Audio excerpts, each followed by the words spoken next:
तो जैसा कि आप जानते हैं कि सौदागर की सबसे छोटी लड़की की फरमाइश पर सौदागर भटकते हुए इस महल तक पहुंच गया और जहां उसे एक बोलने वाले सांप ने गुलाब के फूल की तरफ जाते हुए देखा। नागराजा सौदागर से कहता है, अब तुम्हारी सबसे छोटी लड़की को मेरे पास लेकर आओ।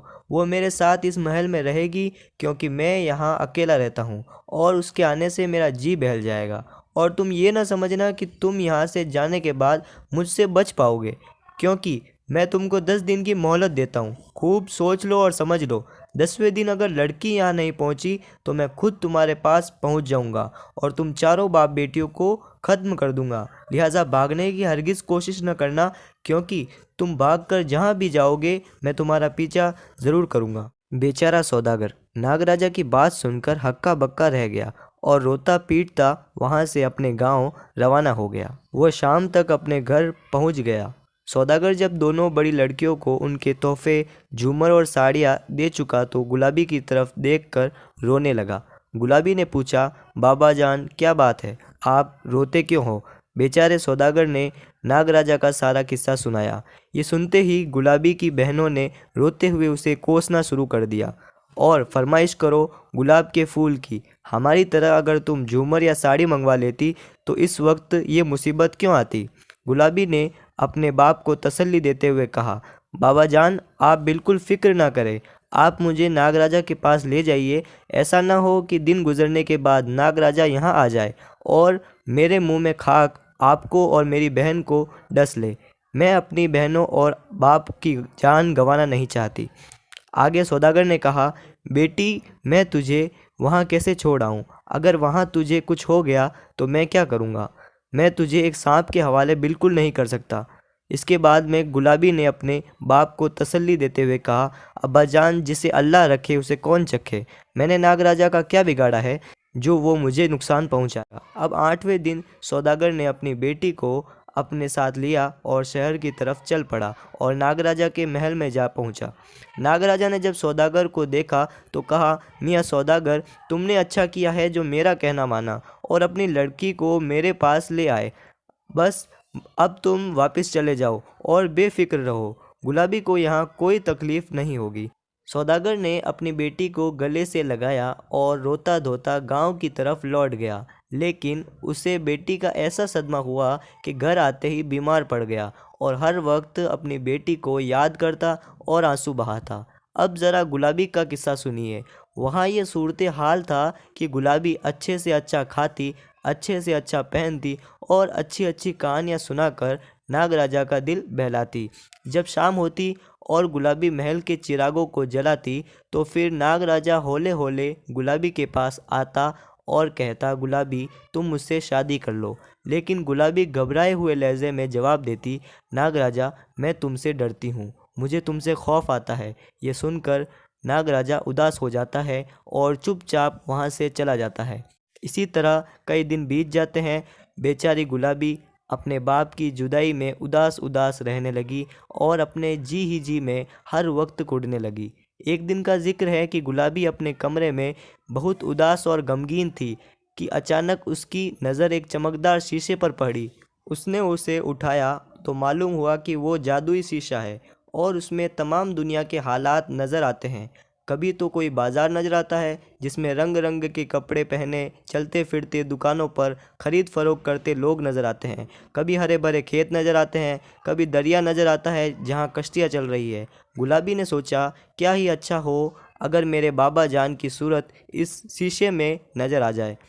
ये ख्याल दिल में आया ही था कि तभी शीशे में उसे अपना गांव नज़र आ गया और वहाँ के खेत में लोग काम करते हुए नज़र आ गए और उसके बाद में नदी के किनारे लड़कियाँ खेल रही है। फिर क्या देखती है कि सामने उसका अपना मकान है। एक कमरे में उसका बाप बीमार पड़ा है, बाल बिखरे हुए हैं, चेहरे का रंग हल्दी की तरह जर्द हो गया, आंखों में आंसू बह रहे हैं।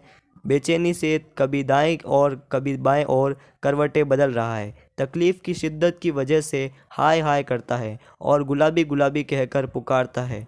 गुलाबी नहीं ने शीशे में जो देखा, अपने बाप की हालत देखी तो उसे बड़ा सदमा हुआ। उसका जी भर आया और वो फूट फूट कर रोने लगी।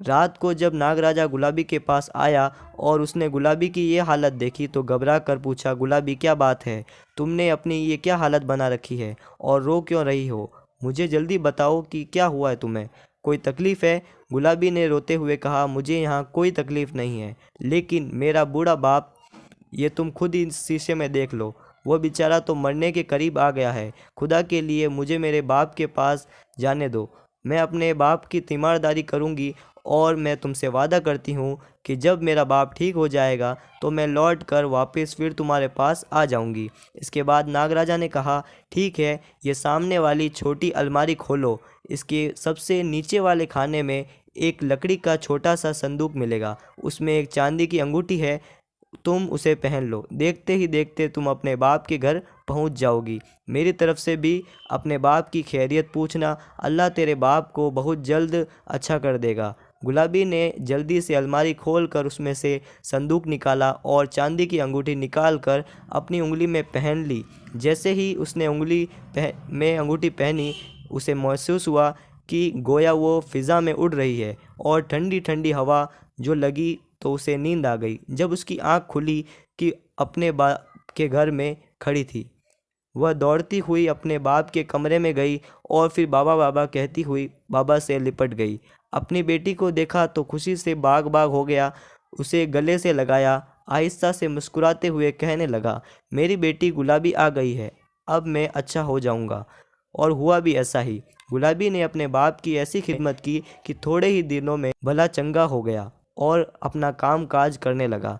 एक दिन सौदागर ने अपनी बेटी से पूछा, नागराजा के महल में तुम पर क्या बीती?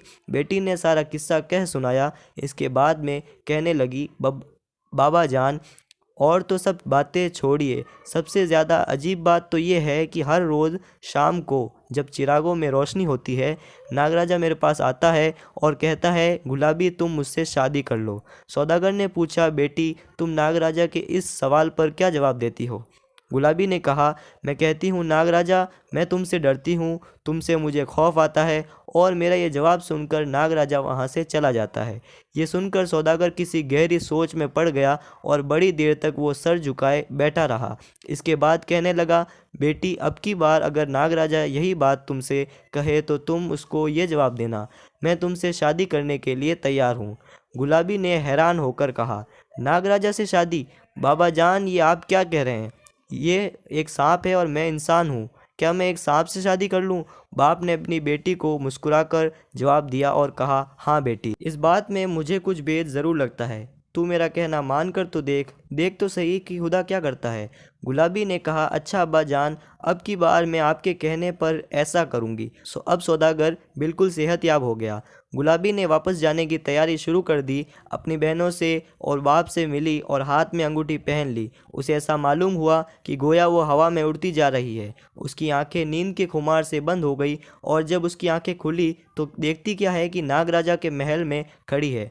नागराजा ने उसे देखकर कहा, तुम आ गई गुलाबी? और गुलाबी ने जवाब दिया, मेरे अब्बा जान तंदुरुस्त हो गए और मैं आ गई, क्योंकि मैंने तुमसे वादा किया था। शाम को चिरागों से रोशनी हुई तो नागराजा गुलाबी के पास आया और सर हिलाकर कहने लगा, गुलाबी तुम मुझसे शादी कर लो। पहले तो गुलाबी कुछ हिचकिचाई, लेकिन फिर अपने बाप की नसीहत याद आ गई और हौसला करके बोली, अच्छा नागराजा, मैं तुमसे शादी करने के लिए तैयार हूँ, अब तो तुम खुश होना, मैं रजामंद हूँ। उधर गुलाबी के मुंह से ये लफ्ज़ निकले और नागराजा अपने असल रूप में आ गया और देखते ही देखते वो एक खूबसूरत शहज़ादा बन गया। ये शानदार कपड़े, सुंदर मुखड़ा, लंबा कद, गोरा रंग।